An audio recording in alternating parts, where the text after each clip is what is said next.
Kalau lepas beli ECU Tumbos, nak buat apa?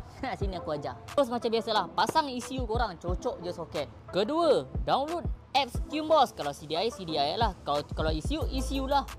So, tekan and then download. Aku dah download. Kalau iOS, Android semua sama je. Yang ketiga, on Bluetooth korang. Jangan kedekut. Bluetooth pun kedekut. And then, buka apps ECU Tumbos yang kau download. Lepas dah download, macam biasalah, on kunci motor korang. Step yang ketiga, tekan tap to connect bagi atas motor korang, and then akan keluar kod siri motor korang. Just tekan sahaja. Dah masuk macam biasalah. Dia akan keluar bahagian calibrate throttle. Ini wajib sebab apa? Untuk nak set TPS bacaan korang. Tekan calibrate throttle korang, and then pulas throttle korang sampai habis sebanyak 3 kali. Dah selesai, tekan next, and then pulas lagi sekali sehabis mungkin. 1, 2, 3. Alright.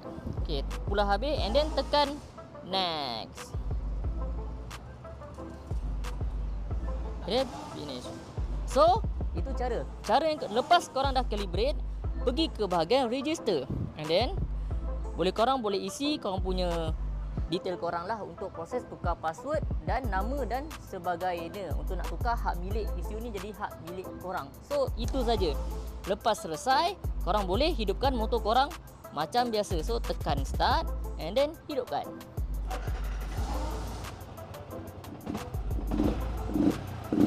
So, mudah kan? So, mana yang tak pakai ECU Tumbos ni boleh pakai. Banyak lagi benda yang aku tak ajar dalam apps ECU Tumbos.